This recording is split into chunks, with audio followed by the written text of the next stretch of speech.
ആ അവനായിരിക്കുന്നത് പോലെ നാം അവനെ കാണുമെന്നതിനാൽ നാം അവനോട് സദൃശ്യന്മാരാകും.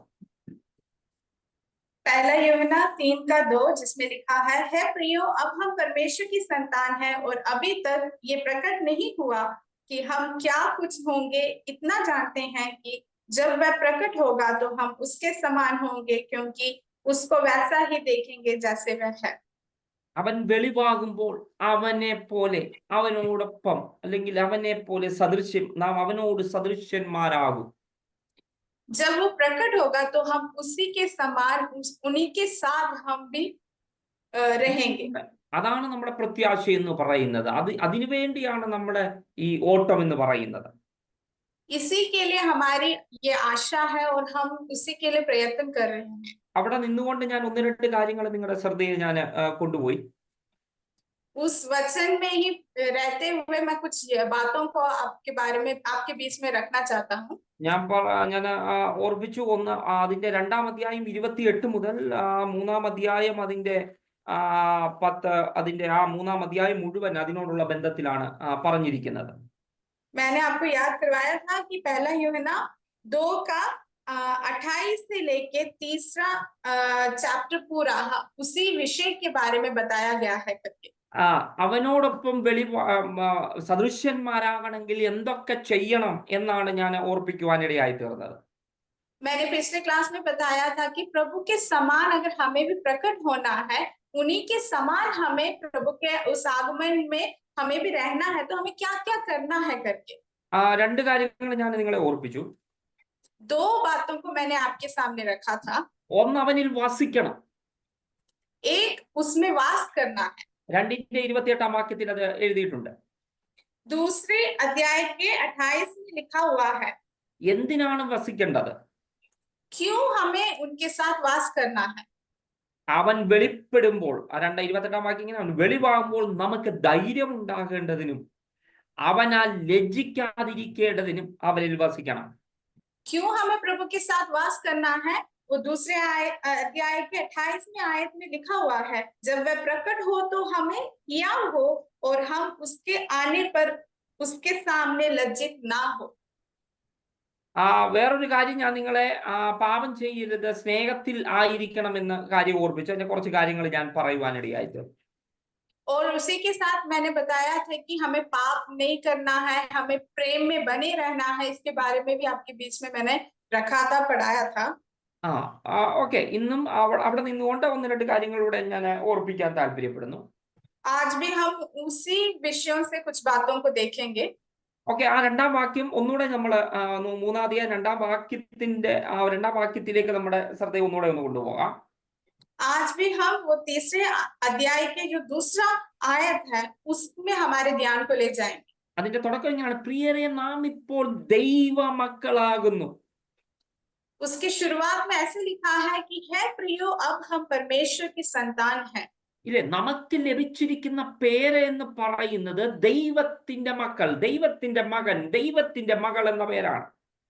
हमें मिला हुआ नाम क्या है कि परमेश्वर की संतान है करके, बेटा या बेटी है करके. അതിന്റെ 1-ാം വാക്യം 3-ാം അധ്യായം 1-ാം വാക്യത്തിൽ അത് തന്നെയാണ്, ഇതാ നാം ദൈവമക്കൾ എന്ന് വിളിക്കപ്പെടുവാൻ പിതാവ് നമുക്ക് എപ്രകാരമുള്ള സ്നേഹം നൽകിയിരിക്കുന്നു. और 3रे अध्याय के जो पहली आयत है उसमें भी यही लिखा गया है कि पिता ने हमसे कैसा प्रेम किया है कि हम परमेश्वर की संतान कहलाए. ഇപ്പോൾ നിങ്ങളുടെ പേര് ദൈവമകൻ, ദൈവമകൾ അല്ലെങ്കിൽ ദൈവമക്കൾ എന്നാണ്. अभी आप लोगों का नाम या हमारा नाम परमेश्वर का बेटा या बेटी करके है. നിങ്ങളത് എത്രത്തോളം നിങ്ങൾക്കത് മനസ്സിലായിട്ടുണ്ട് എന്ന് എനിക്കറിയത്തില്ല. അല്ലെങ്കിൽ നിങ്ങളുടെ ഉള്ളിന്റെ ഉള്ളിൽ ദൈവമകൻ, ദൈവമകൾ എന്ന് പറയുമ്പോൾ അത് എത്രമാത്രം ആഴമുള്ളതാണെന്ന് നിങ്ങൾ ചിന്തിക്കേണ്ടിയിരിക്കുന്നു. मुझे नहीं पता कि आप लोगों को कितना तक ये समझ आया है करके, जब हम ये पढ़ते हैं और ये समझते हैं कि हम अब परमेश्वर के बेटा या बेटी हैं, तो वो कितनी गहराई से हमें सोचना है. ये बात आप लोग कितने तक समझ चुके हैं मैं नहीं जानता. അല്ലെ, നിങ്ങളൊന്ന് ഓർത്ത് നോക്കിയേ, എന്റെ പേര് എന്ന് പറയുന്നത് മാത്യു അല്ലെങ്കിൽ അനുഷ്ക, പൂനം, വിപിൻ, കൊച്ചുവി, നിങ്ങളുടെ പേര് നിങ്ങൾ ഓർക്കും. പക്ഷേ ദൈവം പറയുകയാണ്, ഇപ്പോൾ നിങ്ങള് എന്റെ മകനാണ്. നിങ്ങൾക്ക് ലോകത്തിൽ ഒരു മാതാവും പിതാവും ഒക്കെ ജനിക്കപ്പെടുവാൻ വേണ്ടി ഉണ്ടായിരുന്നുവെങ്കിലും ദൈവം പറയുന്നത് ഇപ്പോൾ നീ എന്റെ മകനാണ്, എന്റെ മകളാണ്. इस दुनिया में हम सब लोगों को अलग अलग नाम है। हमें शायद इस पृथ्वी में जन्म होने के लिए एक माता और पिता के द्वारा ही हुआ होगा, लेकिन अभी वचन में हमें बताती है कि हम परमेश्वर के संतान है, बेटा या बेटी है करके। നിങ്ങളെ ദൈവമക്കളെന്ന് പറയുന്നു, നിങ്ങളെ ഞാൻ വിളിക്കുന്നു. तुम लोगों को मैं परमेश्वर की संतान करके बुलाता हूँ। അത് യഥാർത്ഥ രീതിയിലൊന്ന് വെളിപ്പെട്ടു വന്നിട്ടില്ല. लेकिन वो वास्तविक रूप में प्रकट नहीं हुआ है। അതിന്റെ ശരിയായ അർത്ഥത്തിലേക്ക് എത്തണമെങ്കിൽ, അതിന്റെ ഒരു പൂർണ്ണതയിലേക്ക് എത്തണമെങ്കിൽ അവൻ വെളിപ്പെടുമ്പോൾ, അവനോടൊപ്പം അവനോട് സദൃശ്യന്മാരാകുമ്പോൾ മാത്രമേ ഇതിന്റെ ആഴത്തെക്കുറിച്ച് നിങ്ങൾക്ക് പൂർണ്ണമായി ഗ്രഹിക്കാൻ കഴിയത്തുള്ളൂ. लेकिन एक वास्तविक रूप में कब पूर्ण होता है, कब ये समाप्त होता है? जब परमेश्वर प्रकट होता है, तो परमेश्वर के समान ही जब हम उसके साथ रहते हैं, उठा लिए जाते हैं, तब ही ये जो परमेश्वर के संतान का जो अर्थ है वो पूर्ण होता है। കുഞ്ഞുങ്ങളെ, നിങ്ങൾ ദൈവമക്കളാണ്, പക്ഷെ നിങ്ങൾ എന്താകുമെന്ന് ഇതുവരെ വെളിപ്പെട്ട് വന്നിട്ടില്ല. बच्चों, आप लोग परमेश्वर के संतान तो है, लेकिन आप लोग क्या बनेंगे, कैसे, मींस आगे आने वाले समय में आप लोग कैसे होंगे, ये अभी प्रकट नहीं हुआ है। നിങ്ങൾ എന്തായി തീരും എന്ന്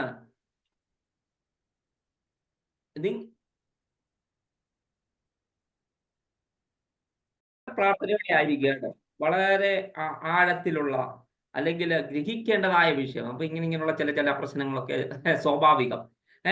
നിങ്ങൾ എന്താകും എന്ന് നിങ്ങൾക്ക് അറിയാമോ? आप लोग आने वाले भविष्य में मीन्स आगे क्या बनेंगे, क्या होंगे करके आप लोग को पता है क्या? കർത്താവിന്റെ വരവിനെ കുറിച്ച് നമ്മൾ പഠിക്കണം, വരുമ്പം പോകും എന്ന് മാത്രമാണോ നിങ്ങൾ ചിന്തിക്കുന്നത്? हम लोग परमेश्वर के आगमन के बारे में पढ़ रहे हैं, लेकिन जब परमेश्वर आएगा तो हम उनके साथ लिए जाएंगे, उठा लिए जाएंगे करके आप लोग सोच रहे हैं क्या? വരുമ്പോ അവനൂടെ പോയി അങ്ങ് സ്വർഗത്തിൽ പോകും, പിന്നെ കഷ്ടതയില്ല, ദുഃഖമില്ല, ഇത് മാത്രമല്ലേ നമ്മൾ എപ്പോഴും പറഞ്ഞുകൊണ്ടിരിക്കുന്നത്? सब लोग यही बोलते हैं कि परमेश्वर आएंगे, हम उठा लिए जाएंगे, वहां खुशी होगा, कोई दुख नहीं होगा, ऐसे बोलते रहते हैं। ഈ വാക്യത്തിൽ, രണ്ടാം വാക്യത്തിൽ എഴുതിയിരിക്കുന്നത് അവൻ വെളിപ്പെടും, അവൻ വെളിപ്പെടുമ്പോൾ അവനായിരിക്കുന്നത് പോലെ നാം അവനെ കാണും. ഒന്നാമത്തെ കാര്യം, അവൻ എങ്ങനെ ആയിരിക്കുന്നു അതുപോലെ നാം അവനെ കാണും. जिस प्रकार इस दूसरी आयत में लिखा है कि जब वो प्रकट होंगे तो हम उन्हीं के समान, हम भी उन्हीं के साथ लिए जाएंगे। അത് മാത്രമല്ല, നാം അവനോട് സദൃശ്യന്മാരാകും. और वही नहीं बताया गया है कि हम परमेश्वर के ही उसी स्वरूप, उसी साथ, जैसे परमेश्वर है उसी के समान हम रहेंगे। നാം അവനെ കാണുക മാത്രമല്ല, അവനോട് സദൃശ്യന്മാരാകുമെന്ന്. हम परमेश्वर को केवल देखेंगे नहीं, बल्कि परमेश्वर के समान हम रहेंगे। അല്ലെ? ആ ഹിന്ദി വേർഡിൽ സമാൻ എന്ന് പറയുന്നത് അത് തന്നെയല്ലേ എന്റെ ഒറിജിനൽ വേർഡ്? അവനോട് സദൃശ്യന്മാരെ ആകും. ഓക്കെ, നമ്മള് കാണും. നമ്മൾ ഇവിടുന്ന് പോകാൻ റെഡി ആയിട്ടിരിക്കുകയാണ്, പോവുകയാണ് അവനെ കാണാൻ. കാണുക മാത്രമല്ല, അവനെ കാണുക മാത്രം, അവൻ എങ്ങനെയായിരിക്കുന്നു അതുപോലെ നമ്മൾ ഓരോരുത്തരും ആകുമെന്ന്. जब परमेश्वर प्रकट होंगे, जब परमेश्वर आएंगे तो हम परमेश्वर के साथ उठा लिए जाएंगे। ना केवल हम उठा लिए जाएंगे, बल्कि परमेश्वर के समान, जैसे परमेश्वर है वैसे ही परमेश्वर के साथ हम रहेंगे। ഓക്കെ, ഈ പ്രത്യാശയാണ് നമുക്കുണ്ടാകേണ്ടത്. ഈ പ്രത്യാശയാണ് നമുക്കുണ്ടാകേണ്ടത്. यही आशा हमारे अंदर होनी चाहिए। ഓക്കെ, ഞാൻ ഒന്നുകൂടെ ആ വാക്യത്തിൽ നിന്നുകൊണ്ട് ഒന്ന് നമുക്ക് പുറകോട്ടൊന്ന് പോയിട്ട് നമുക്ക് പെട്ടെന്ന് ഇതിലേക്ക് കടന്നു വരാൻ ശ്രമിക്കാം. हम इसी आयत में रहते हुए हम कुछ बातों को पीछे देखेंगे। ഓക്കെ, ഈ വാക്യത്തിൽ തന്നെ 4-5 കൂട്ടം കാര്യങ്ങളെ കുറിച്ച് നമുക്ക് ചിന്തിക്കേണ്ടതായിട്ടുണ്ട്. इसी आयत में हम 4-5 बातों को और भी देखेंगे। ഇപ്പോൾ നമ്മൾ ദൈവമക്കളാണെങ്കിൽ ഇതിനു മുമ്പ് ആരായിരുന്നു നമ്മൾ? अगर अभी हम परमेश्वर की संतान हैं, तो हम इससे पहले क्या थे? നാം ഇപ്പോൾ എങ്ങനെയായിരിക്കുന്നു എന്ന് ഇതിന്റെ അകത്തുനിന്ന് നമ്മൾ പറഞ്ഞു ഇപ്പോൾ എങ്ങനെയായിരിക്കുന്നു എന്ന് നമുക്ക് കാണേണ്ടത് ആവശ്യമാണ്. अब जब ये वचन को हम पढ़ते हैं तो अभी हम क्या है ये हम इस वचन के द्वारा समझ सकते हैं. നാം ആരായിരിക്കുന്നു എന്ന് കാണണം, നാം ഇപ്പോൾ ആരായിരിക്കുന്നു എന്ന് കാണണം. हम पहले क्या थे और अभी हम क्या है ये हमें देखना है. അതുപോലെ തന്നെ നാം എവിടെയാണ് ഇരിക്കുന്നത് എന്ന് നമുക്ക് കാണണം. और हम कहाँ रह रहे हैं, हम कहाँ बैठे हैं ये भी हमें देखना है. അതുപോലെ തന്നെ നാം ആരാകും എന്ന് കാണണം. और हम क्या बनेंगे वो भी हमें देखना है. ഓക്കെ, നാം ആരായിരുന്നു എന്നും നാം ഇപ്പോൾ ആരായിരിക്കുന്നു എന്നും കാണണമെങ്കിൽ നമുക്ക് എഫേസ്യ ലേഖനത്തിലേക്ക് ഒന്ന് കടന്നു പോകാം. हम इसके बारे में देखेंगे एफिसियों की किताब में. ആദ്യത്തെ 2 പോയിന്റിനുള്ള നാം ആരായിരുന്നു നാം ഇപ്പോൾ ആരായിരിക്കുന്നു എന്ന് കാണുന്നതിന് വേണ്ടി എഫേസ്യ ലേഖനം 2-ാം അധ്യായത്തിലേക്ക് നിങ്ങളുടെ ശ്രദ്ധയെ കൊണ്ടുവരട്ടെ. हम इफिसियों की किताब 2 अध्याय में हम क्या थे और अभी क्या है इसके बारे में हम देखेंगे. इफिसियों की किताब 2 अध्याय അതിന്റെ 1 മുതൽ അതിന്റെ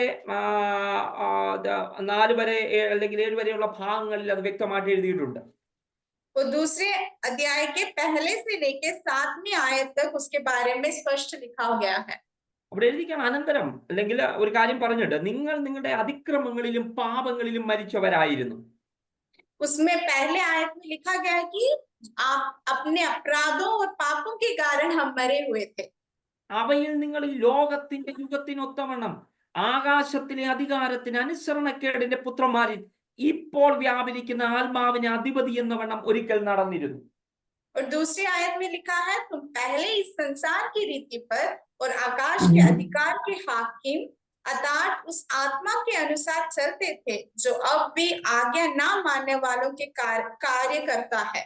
3-ാം വാക്യത്തിൽ അവരുടെ ഇടയിൽ ഒരിക്കൽ നാം എല്ലാവരും ജഡത്തിന്റെ ചിന്തകളുടെയും ആഗ്രഹങ്ങളും ചെയ്തുകൊണ്ട് നമ്മുടെ ജഡമോഹങ്ങളിൽ നടന്ന് ശേഷമുള്ളവരെ പോലെ സ്വഭാവത്തിൽ ക്രോധത്തിന്റെ മക്കളായിരുന്നു.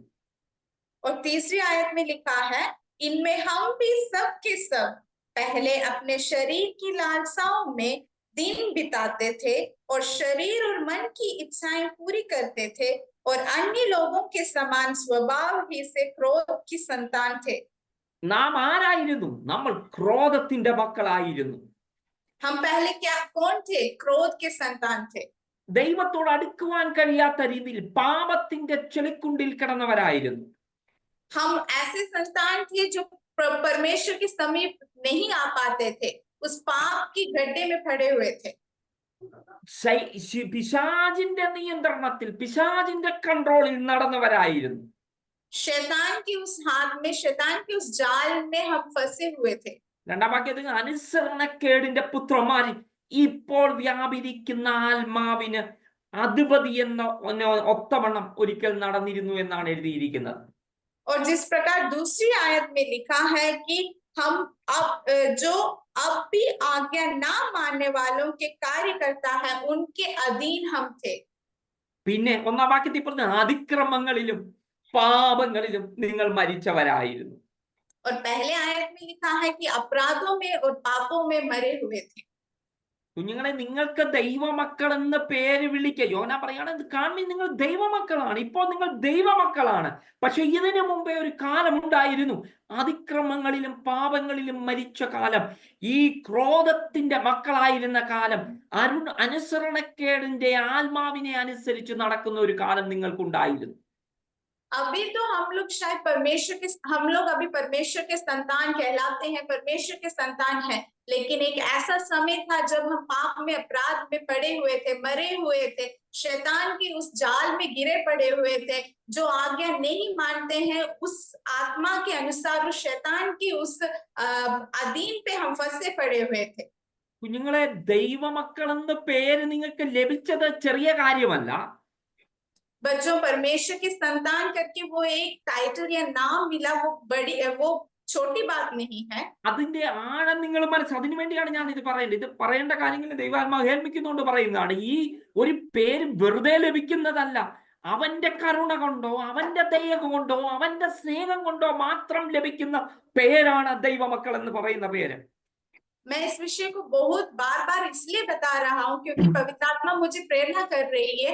ये जो परमेश्वर की संतान का नाम हमें मिलना ये छोटी बात नहीं है, बहुत बड़ी गहराई से हमें सोचने और समझने वाली बात है। നമ്മൾ കഴിഞ്ഞ ദിവസം ഒന്നിച്ച മുടിയൻ പുത്രന്റെ ധൂർത്തപുത്രന്റെ കാര്യം പറഞ്ഞു. അവൻ പന്നികളുടെ ഇടയിൽ സുവറിന്റെ അകത്ത് ചള്ളയിൽ നാറിയ അവസ്ഥയിൽ ആയിരുന്നു. അതായിരുന്നു നമ്മുടെ ക്വാളിറ്റി എന്ന് പറയുന്നത്.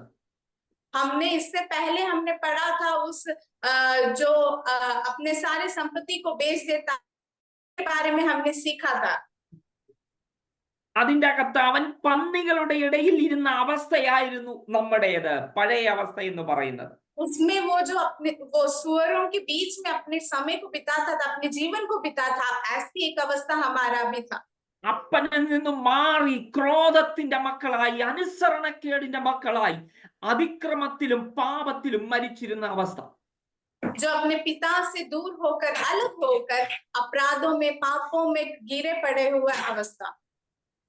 നാറുന്ന ചെളിക്കുണ്ടിൽ കിടക്കുന്ന ആർക്കും വേണ്ടാത്ത രീതിയിലുള്ള ഒരു അവസ്ഥയായിരുന്നു നമ്മുടെ ഓരോരുത്തരുടെയും. बदबू भरे हुए, कोई भी पसंद नहीं करता, सब धकेले हुए, ऐसी एक अवस्था थी हमारी. മൂന്നാം വാക്യ എല്ലാവരും ജഡത്തിന്റെ ചിന്തകള്, ആഗ്രഹങ്ങൾ ചെയ്തുകൊണ്ട് നടക്കുകയായിരുന്നു. जिस प्रकार तीसरी आयत में लिखा है कि शरीर की लालसाओं में दिन बिताते और शरीर और मन की इच्छाएं पूरी करने वाले उस अवस्था में हम लोग पड़े. ജഡമോഹങ്ങളില് ജഡം പറയുന്നതനുസരിച്ച്, പിശാച് പറയുന്നതിനനുസരിച്ച് ഞാൻ എന്നെ തന്നെ നശിപ്പിച്ചു കൊണ്ടിരിക്കുകയായിരുന്നു. शरीर और मन की इच्छाओं को पूरा करते हुए, शरीर जो चाहता है उसको पूरा करते हुए, उसके अधीन रहते हुए जीने वाली अवस्था थी. പക്ഷേ ഇപ്പോൾ അതിന് വ്യത്യാസം വന്നിരിക്കുകയാണ്. लेकिन अब उस अवस्था में एक बदलाव आया है. ആ അവസ്ഥയ്ക്ക് ഭേദം വന്നിരിക്കുക, മാറ്റം വന്നിരിക്കുകയാണ്. अभी उस अवस्था में एक बहुत बड़ा बदलाव आ चुका है. നിങ്ങളുടെ പേരിന് മാറ്റം വന്നിരിക്കുകയാണ്.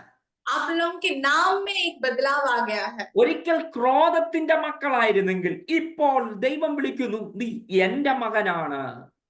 एक समय में हम लोग क्रोध की संतान थे, लेकिन अभी हमें बुलाते हैं कि परमेश्वर की संतान करके. അതാണ് 4-ാം വാക്യം മുതൽ എഫേസ്യ ലേഖനത്തിലെ 2-4 എന്നാൽ കരുണാസമ്പന്നനായ ദൈവം നമ്മെ സ്നേഹിച്ച അവന്റെ മഹാസ്നേഹം നിമിത്തം നാം അതിക്രമങ്ങളിൽ മരിച്ചവരായിരിക്കുമ്പോൾ തന്നെ നമ്മെ ക്രിസ്തുവിനോട് കൂടെ ജീവിപ്പിക്കുകയും അവനോട് കൂടെ ഉയർപ്പിക്കുകയും സ്വർഗീയങ്ങളിൽ ക്രിസ്തു യേശുവിൽ അവനോട് കൂടെ ഇരുത്തുകയും ചെയ്തു. 3, 4, 5, 6 വാക്യങ്ങൾ. दूसरा अध्याय के 4 से लेके लिखा गया है, परंतु परमेश्वर ने जो दया का धनी है अपने उस बड़े प्रेम के कारण जिससे उसने हमसे प्रेम किया, जब हम अपराधों के कारण मरे हुए थे तो हमें मसीह के साथ जिलाया और मसीह यीशु में उसके साथ उठाया और स्वर्गीय स्थानों में उसके साथ बैठाया. കുഞ്ഞുങ്ങളെ, നിങ്ങൾ മരിച്ചവരായിരുന്നു, അതിക്രമങ്ങളിൽ നിങ്ങൾ മരിച്ചവരായിരുന്നു, നിങ്ങൾ ക്രോധത്തിന്റെ മക്കളായിരുന്നു. പക്ഷേ ദൈവത്തിന്റെ മഹാസ്നേഹമിത്തം ഞാൻ നിങ്ങളെ ജീവിപ്പിച്ചു എന്നാണ് ഇവിടെ പറയുന്നത്. बच्चों, आप लोग उस अपराधों से और पाप से मरे हुए थे, क्रोध की संतान थे, लेकिन परमेश्वर के उस महादया और प्रेम से अभी आप लोग में एक बदलाव आ गया है, आपको फिर से जिला दिया है. ആ വലിയ ദൈവം, മഹാസ്നേഹനിധിയായ ദൈവം, എന്നെ ദൂരമേ നിന്ന് കണ്ട് ഓടിക്കടന്നു വരുന്ന അത്ര സ്നേഹനിധിയായ ദൈവം നമ്മളെ ആ ചെളിക്കുണ്ടിൽ നിന്ന്, അഴുകിയ അവസ്ഥയിൽ നിന്ന്, ക്രോധത്തിന്റെ മക്കളിൽ നിന്ന് നമ്മളെ ഉയർപ്പിച്ചിരിക്കുകയാണ്. वो प्रेम भरे हुए, महादया और प्रेम से भरे हुए उस परमेश्वर ने दूर से हमें देखते हुए अपनी उस दया से हमें पकड़कर उस गंदगी की जाल से और गड्ढे से हमें निकालकर परमेश्वर की संतान बना दिया है. 5-ാം വാക്യത്തിൽ നിങ്ങൾ അതിക്രമങ്ങളിൽ മരിച്ചവരായിരിക്കുമ്പോൾ തന്നെ, ആയിരുന്നപ്പോൾ തന്നെ നമ്മെ ക്രിസ്തുവിനോട് കൂടെ ജീവിപ്പിച്ചു. 5वीं आयत में लिखा गया है कि जब हम अपराधों के कारण मरे हुए थे उसी समय तो हमें मसीह के साथ जिलाया. അവനോട് കൂടെ ഉയർപ്പിക്കുകയാണ്. जब हम अपराधों में मरे हुए थे तो परमेश्वर ने क्या किया, हमें परमेश्वर के उस दया से हमें जिला दिया. നിങ്ങൾ ആരായിരുന്നു? ക്രോധത്തിന്റെ മക്കളായിരുന്നു. आप लोग कौन थे? उस क्रोध के संतान थे।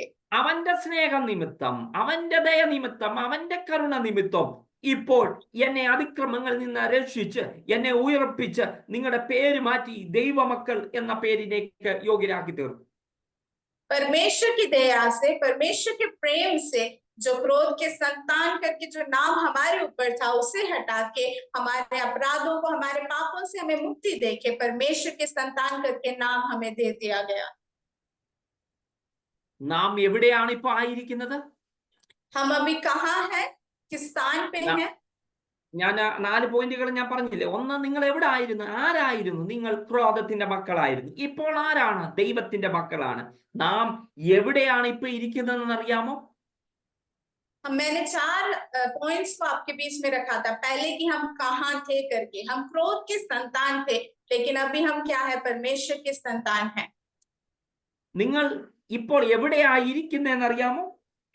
हम अभी किस स्थान पे बैठे हैं ये आप लोगों को पता है?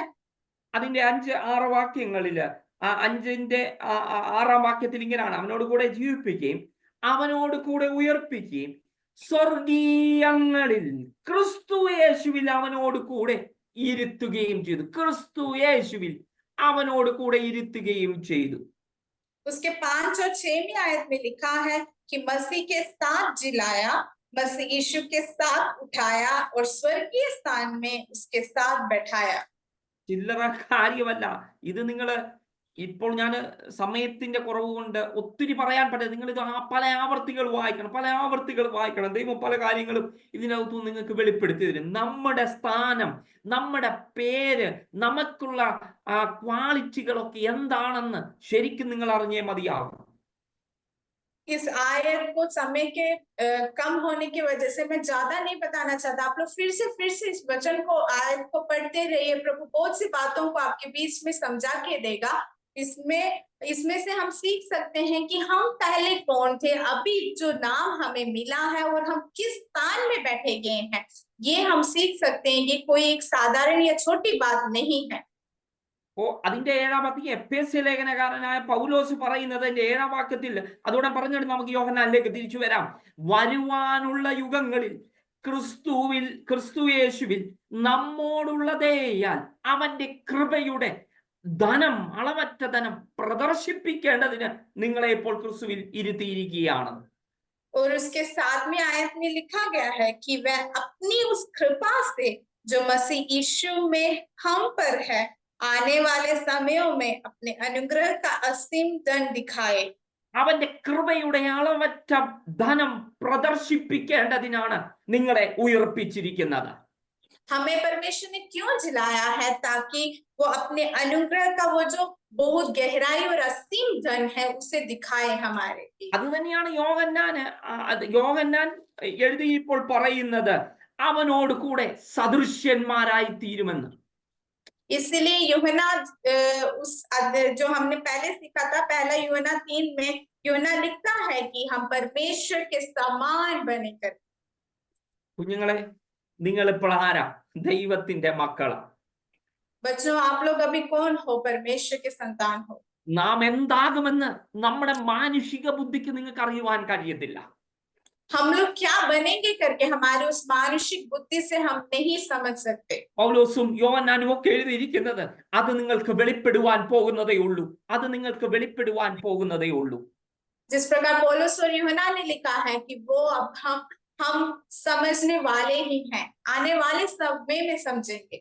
ഞങ്ങൾ ഈ ബൈബിൾ ക്ലാസ് ചെയ്യുന്നത്, അല്ലെങ്കിൽ പ്ലസം ഭാഷ, അല്ലെങ്കിൽ ഇതിന്റെ ലീഡേഴ്സ് ഒക്കെ ഇങ്ങനെയൊക്കെ ഓരോ കാര്യങ്ങൾ ചെയ്യുന്നത്, ബൈബിൾ ക്ലാസ് എടുക്കുന്ന നിരന്തരം പ്രാർത്ഥന, ഉപവാസം, ഇതൊക്കെ ചെയ്യുന്നതിന്റെ കാര്യം ഇവിടെ ഒന്നും നേടുന്നതിന് വേണ്ടിയല്ല. അവൻ വെളിവാകുമ്പോൾ, അവൻ വെളിപ്പെടുമ്പോൾ അവനെ പോലെ സദൃശ്യന്മാരായി തീരുന്നതിന് വേണ്ടിയാണ് ഇതൊക്കെ ചെയ്യുന്നത്.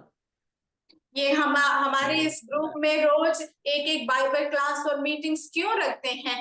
इस दुनिया में कुछ हासिल करने के लिए नहीं, बल्कि जिस प्रकार इस वचन में लिखा है, परमेश्वर के समान हमें बनाने के लिए, परमेश्वर के उस प्रकट होने के समय में हमें भी परमेश्वर के समान बनाने के लिए ये सब किया जा रहा है। നിങ്ങളെ വരുന്ന ദിവസം ക്യാമ്പുകളൊക്കെ ഉണ്ട്, നിങ്ങൾ പ്രാർത്ഥിച്ചോണ്ട് അവിടെ കടന്നു പോകണം. ദൈവമേ, ഇതിന്റെ ആഴത്തെ കുറിച്ച് എനിക്ക് മനസ്സിലാക്കി തരണമേ.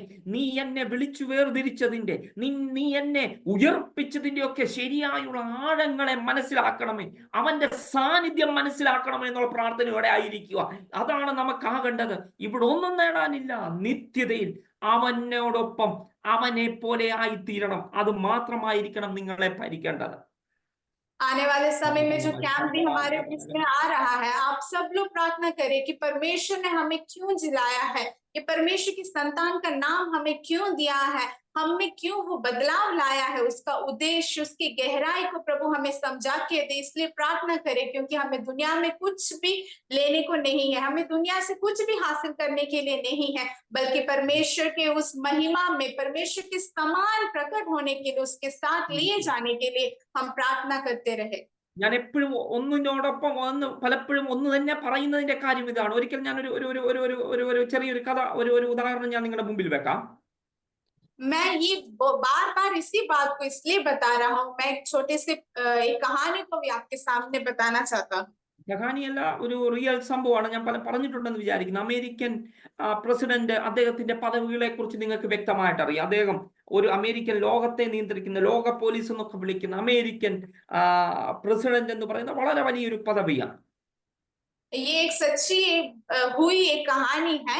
आप सब लोग जो अमेरिका के प्रेसिडेंट हैं उनके बारे में और उनका जो भी स्थान होता है, उनके जो भी उनको दिया गया पोजीशन है, उसके बारे में आप जानते होंगे।